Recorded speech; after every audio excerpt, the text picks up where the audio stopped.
샬롬. 오늘 하루도 하나님의 말씀으로 하루 시작하는 여러분을 축복하고 사랑합니다. 오늘도 하나님의 평강이 늘 함께 하시기를 기원합니다. 오늘은 이사야서 23장 1절로 18절의 말씀을 나누도록 하겠습니다. 13장부터 여러분 시작된 이스라엘 주변 국가들에 향한 심판의 예언은 이제 도로에게로 향하고 있습니다. 당시 세상 무역을 통해서 치부한 도로에 대한 경고를 하는데, 도로가 침략으로 인하여 화를 당할 것을 지금 이사야 선지자는 예언하고 있습니다. 도로는 고대 세계의 상업 중심지로서 유대 열왕 시대에는 시온과 같이 팔레스타인 해변 북쪽의 베니게 지방의 여러분 주요 성읍으로, 시돈 남쪽으로는 20마일쯤 가서 자리 잡은 곳입니다. 본문 말씀 1절에서 3절 말씀입니다. 도로에 관한 경고라. 다시스의 선척들아, 너희는 슬피 부르짖을지어다. 도로가 황무하여 집이 없고 들어갈 곳도 없으니 이 소식이 기띔 땅에서부터 그들에게 전파되었음이니라. 바다에 왕래하는 시돈상고로 말미암아 부유하게 된 너희 해변 거민들아, 잠잠하라. 시올이 곡식 곧 나일의 추수를 큰 물로 수운하여 드렸으니 열국이 시장이었도다. 아멘. 이사야 선지자는 두로의 영광과 부와 위세에 대한 상징으로 언급된 다시스의 배들의 슬픈 부르짖음을 통해서 두로에 임할 심판을 예언하고 있습니다. 두로의 멸망으로 인하여 이익이 끊어지게 된 주변국들을 향해 잠잠하라고 합니다. 이 말씀이 무슨 말이냐면은, 그 당시에 두로가 너무나 많은 무역을 해서 그 두로의 무역선들이 들랑거리는 나라들은 그 무역선을 통해서 많은 이익을 얻게 되고 생활의 문화의 질도 높아지게 되었습니다.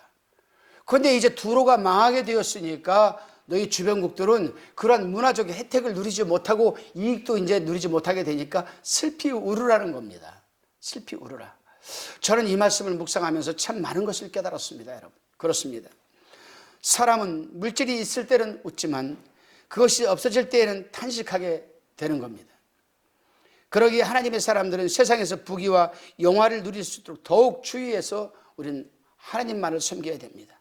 만약 자신의 권력과 힘을 의지하여 교만하게 된다면 두로처럼 더욱 처참하게 여러분 결과를 맞이할 수도 있기 때문입니다. 주변에서 그럽니다. 목사님, 저도 한때는 교회도 건축하는데 5천만 원 1억씩 헌금을 했고, 저도 한때는 교회에서 일하는데 앞장서서 제가 다 감당했습니다. 그게 뭐가 어쩌다고요? 과거에 그렇게 한 게 뭐가 어쩌다고? 지금이 중요한 거지. 우리 그리스도인들에게는 과거가 소용없습니다. 오직 과거에 필요한 것이라면 영적인 자산뿐이에요. 내가 과거에 하늘에 얼마만큼 많이 쌓았는가? 그럼 물어봅니다. 아, 그래요? 그럼 하늘에 상금 많이 쌓아놨겠네요? 그렇게 못해서 제가 지금 왜 못했을까? 우리 기독교의 과거는 필요 없어요. 필요한 것이라면 과거에 내가 하늘에다가 얼마만큼 많은 영적인 자산을 상급을 위한 것들을 쌓아두었을까? 이게 중요한 것이고, 지금이 중요합니다. 그렇게 못했다면 지금이 중요하거든요. 지금부터라도 쌓아가면 됩니다. 그래야 우리가 미래가 밝거든요. 그 어떤 환난과 어려움이 다가온다 할지라도 두렵지가 않거든요. 왜? 나는 하늘에 쌓아놓은 게 많기 때문에. 나는 하늘에 언제든지 하나님한테 기도하면 인정받을 수 있기 때문에, 하나님의 공감대를 얻어내어서 어려운 문제를 해결할 수 있는 자신감이 있기 때문에 그러한 성도들이 되시기를 부탁드립니다. 본문 4절로 14절의 말씀입니다. 시돈이여, 너는 부끄러워할지어다. 대저 바다 곧 바다의 보장이 말하기를 나는 구로하지 못하였으며 생산하지 못하였으며 청년 남자들을 양육하지 못하였으며 처녀들을 세격지도 못하였다 하였음이니라. 그 소식이 애굽에 이르면 그들이 두로의 소식을 인하여 통곡하리로다. 너희는 다시스로 건너갈지어다. 해변검이나 너희는 슬피 부르짖을지어다. 이것이 고대에 건설된 너희 희락의 성 곧 그 백성이 자기 발로 먼 지방에까지 가서 유하던 성이냐? 멸류관을 씌우던 자여, 그 상고들은 방백이요 그 무역자들은 세상에 존귀한 자이던 두로에 대하여 누가 이 일을 정하였느냐? 만군의 여호와의 정하신 것이라. 모든 영광의 교만을 욕되게 하시며 세상의 모든 존귀한 자로 멸시를 받게 하려 하심이니라. 딸 다시스여, 나 일같이 너희 땅에 넘칠지어다. 너를 속박함이 다시는 없으리라. 여호와께서 바다 위에 손을 펴사 열방을 흔드시며 여호와께서 가나안에 대하여 명을 내려 그 견고한 성을 회파하게 하시고 가라사대 너 학대받은 천호 딸 시도나 내게 다시는 희락이 없으니 일어나 기띔으로 건너가라. 거기서도 내가 평안을 얻지 못하리라 하셨느니라. 갈대아 사람의 땅을 보라. 그 백성이 없어졌나니 곧 아수르 사람이 들짐승이 거하는 곳이 되게 하였을 때 그들이 망대를 세우고 궁전을 하러 황무케 하였느니라. 다시시 선척들아, 너희는 슬피 부르짖으라. 너희 견고한 성이 파괴되었느니라. 아멘. 두로가 전에는 많은 식민지를 두었습니다. 이제는 그 식민지를 갖지 못하게 된다고 지금 이사야 선지자는 예언하고 있습니다. 마치 자녀를 생산하여 양육할 수 없는 과부격이 되는 것입니다. 적들은 무역대상국이 없어지고 저들은 무역대상국이 없어지고 조공을 바칠 속국이 없어지며 완전히 팔과 다리가 끊겨질 지경이 되는 것입니다. 두로라는 이름의 뜻은 바위라는 뜻입니다. 여러분, 두로는 이름에서 알 수 있듯이 강대하고 견고한 성읍이었는데 하나님께서 손을 대시니 강대국도 별 수 없이 여러분 무너져버리고 마는 겁니다. 그렇습니다. 여러분, 지금 내가 강하다고 해서 나는 안 무너질 것이다. 여러분 그렇게 안심하고 살아가고 계십니까? 좀 더 우리가 이것을 확대 해석을 해서 우리에게 한번 대입시켜 봅시다. 나는 지금 먹고 살만합니다. 나는 이제 죽을 때까지 먹고 살 것이 있어서 걱정 근심 안 합니다. 그렇습니까? 여러분, 인생은 하루아침이 어떻게 되는지 모릅니다. 어저께까지만 해도 떵떵거리던 사람이 운동도 잘합니다. 탁구도 잘 치고 테니스도 잘하고 골프도 잘하고 축구도 잘하고 정말 다리통 하나가 막 이만했습니다. 건강합니다. 저 사람은 한 150년까지 살 것 같아요. 그런데 그만 하루아침에 심장마비로 소천하고 말았습니다. 우리 인생은 한 치 앞도 내다볼 수 없는 한계적인 삶을 살고 있고 연약한 피조물입니다. 그러나 그러한 인간의 생사화복을 주장하고 다스리시는 분이 하나님 아니겠습니까? 그냥 보약, 비타민 A에서부터 비타민이 뭐까지 있는지 저는 모르겠습니다만은 제가 알고 있는 것은 비타민 E, 비타민 C밖에 모릅니다. 근데 비타민 A에서부터 비타민 어디까지 있는지 모르겠지만 그걸 하나씩만 먹어도 한 30원 될 것 같은데 그거 먹고 오메가3 먹고 보약 먹고 근데 가만히 보니까 아픈 사람은 그 사람이 더 독한 아파. 그 사람이 더 아파. 근데 저 사람은 먹는 것도 없는데 건강해. 비실비실한데 건강해. 어떻게 건강해? 평소에는 비실비실해요. 근데 하나님의 말씀만 들면 그냥 펄펄 날아요. 야, 참 난 그래서 그렇구나. 하나님께서 당신을 사랑하는 사람들은 독수리 날개침같이 비상하는 힘을 주시는 분이시구나. 그렇습니다. 성도 여러분, 오늘 본문에 나오는 두로처럼 자기 자신을 믿고 의지하시지 마시기 바랍니다. 여러분 속에 내주하시는 성령 하나님, 파라클레토스라고 합니다. 파라클레토스, The Holy Spirit. 이분은 우리를 지켜주시고 보호해 주시고 인도하시고 우리가 죄를 지었을 때 하나님에게 대신 이루 말할 수 없는 탄식으로 여러분 우리 입술을 주장하여 기도까지 대변까지 해주시는 분이십니다. 그분이 우리의 건강을 주장하시는 거예요. 성령과의 교통, 커뮤니케이션이 잘 되시는 하루가 되시기를 바랍니다. 그래서 커뮤니케이션으로 끝나지 마시고 커뮤니케이터, 또 다른 사람에게 내가 받은 은혜를 나눠줘서 그 사람이 또 다른 사람에게 은혜를 나눠줄 수 있는 커뮤니케이터가 되시기를 주님의 이름으로 부탁을 드립니다. 8절에 보니까 면류관을 씌우던 자유라고 했는데 이 말은 두로가 모든 식민지들을 만들고 왕들을 세워 여러분 왕관을 씌워준다는 말입니다.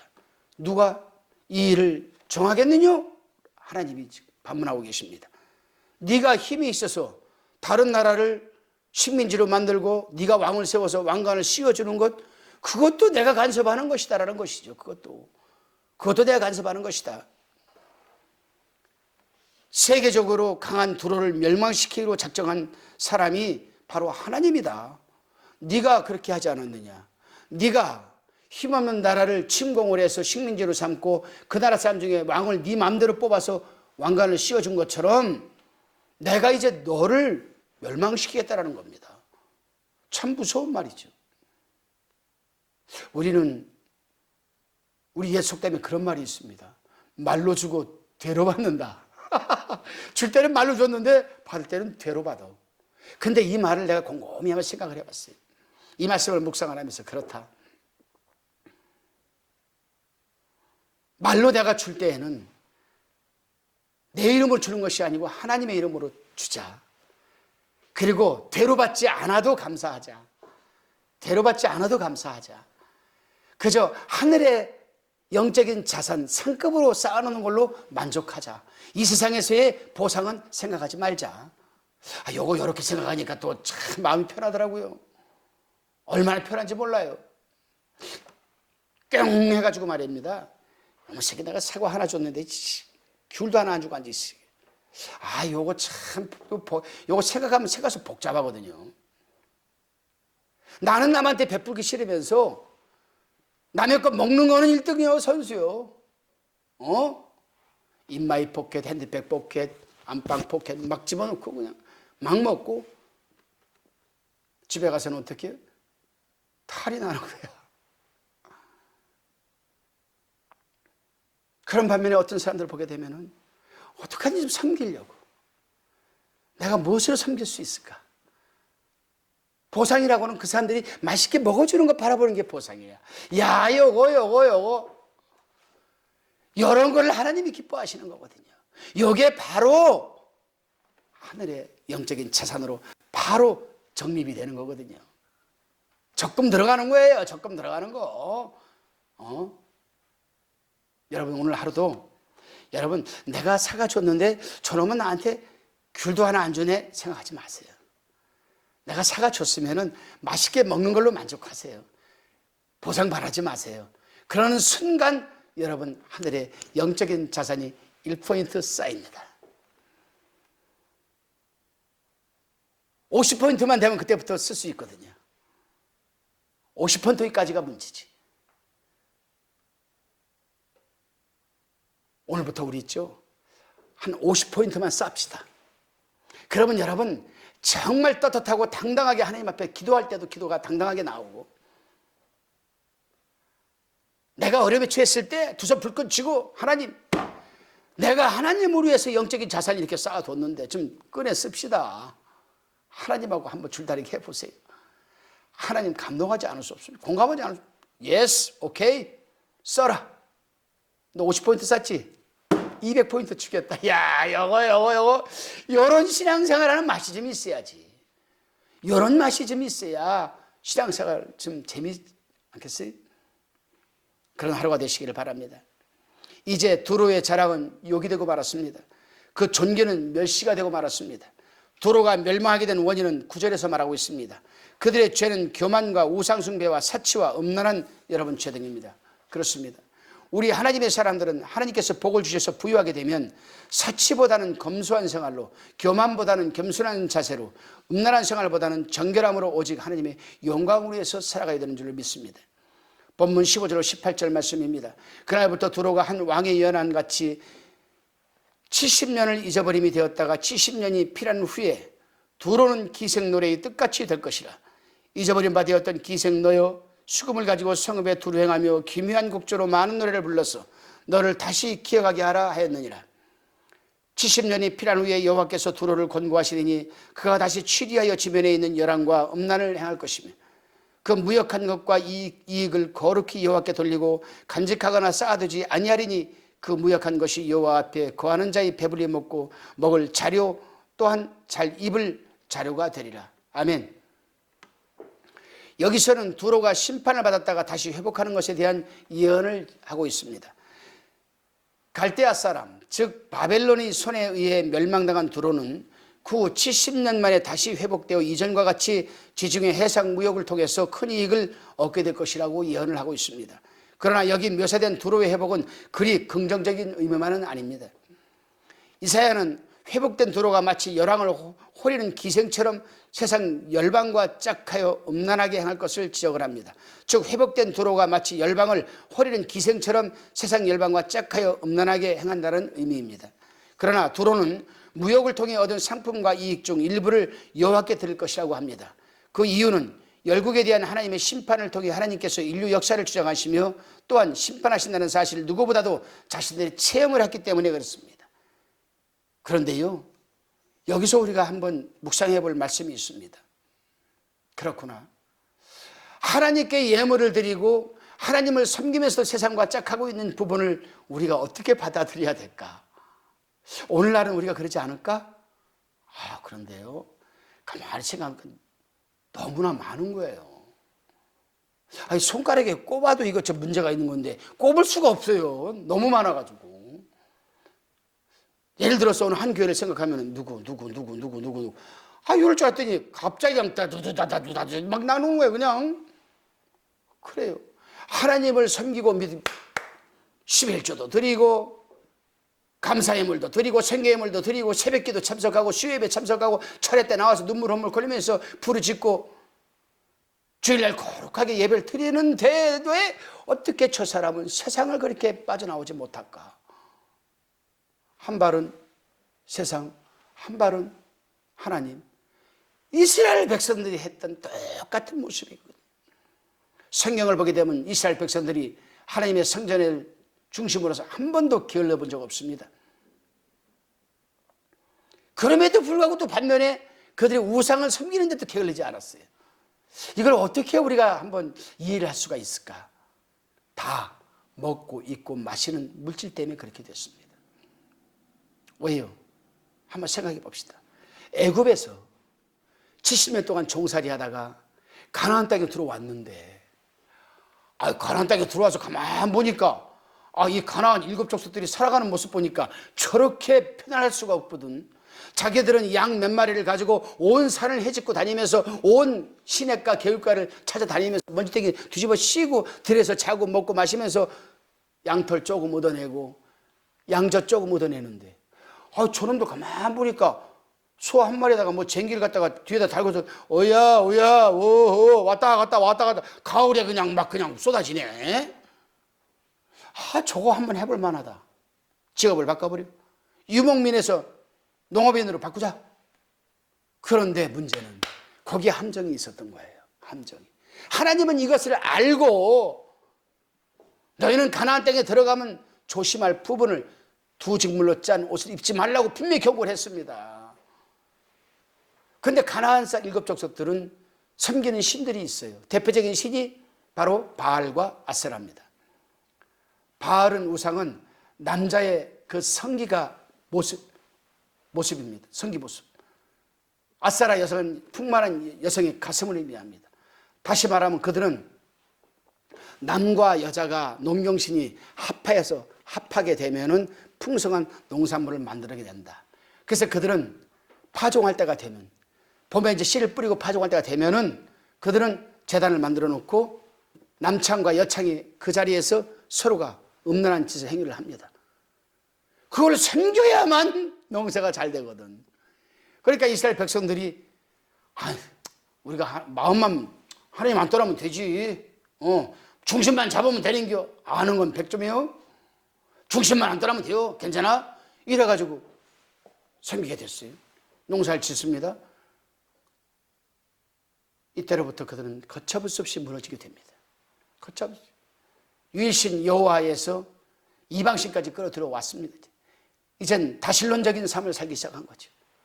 하나님 보시기에 얼마나 여러분 가증스럽습니까? 성전에 들어와서는 거룩한 척을 하고 자기 믿음이 최고 좋은 척하고 나가서는 우상을 섬기는 그 이스라엘 백성과 오늘날 교회 와서 신앙생활 하면서 바깥에 세상과 짝하고 살아가는 사람과 다를 바가 무엇이겠습니까, 여러분? 한번 우리는 곰곰이 이 부분을 생각을 하시고 정리가 되고 정립이 되는 그런 하루가 되시기를 부탁을 드립니다. 그렇습니다. 오늘날도 그런 부류의 사람들이 여러분 있습니다. 하나님께서 내려주시는 복을 누리던 자들이 어느 날부터 교만해지고 사치해지고 세상과 짝하며 여러분 또한 하나님보다 더 좋아하는 걸 섬기며 우상을 섬기면서부터 하나님으로부터 호되게 징계를 받아서 거름더미에 앉았다가 회개하여 다시금 하나님께 회복을 시켜주면 하나님의 무서운 징계가 떠올라서 공적인 예배도 잘 드리고 11조도 잘 드리고 하나님을 위해서 여러분 물질도 잘 사용하고 구제도 잘 하지만 아직도 세상과 짝하던 그 습관은 떨쳐버리지 못하는 모습을 우리는 종종 보게 됩니다. 그렇기 때문에 하나님의 사람들은 경건의 연습을 게을리하지 말고 경건의 연습을 열심히 해야 됩니다. 사랑하는 성도 여러분, 오늘 하루도 여러분 한번 곰곰이 생각해 보시기를 바랍니다. 나는 세상과 무엇을 짝하고 있을까? 내 마음의 중심, 선행적으로 내가 먼저 행해야 할 이 자리에 예수님이 있는가, 하나님이 있는가, 아니면 세상 것들이 있는가? 시원하게 훌훌 털어내시는 하루가 되시기를 주님의 이름으로 축원합니다. 기도하시겠습니다. 주님, 세상 역사는 주님의 장중에 있음을 깨닫게 됩니다. 하나님께서 복을 주실 때 더욱 감사한 마음과 겸손한 자세로 하나님의 영광으로 살아가게 하옵소서. 또한 하나님이 있어야 할 내 마음의 중심 자리에 그 다른 무엇이 있는지도 살펴보게 도와주시고 과감하게 다시금 회복되는 은혜가 임하게 하여 주옵소서. 감사드리옵고 살아계신 예수 그리스도의 이름으로 기도드리옵나이다. 아멘.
화평방송 구독, 좋아요 부탁드립니다. 감사합니다.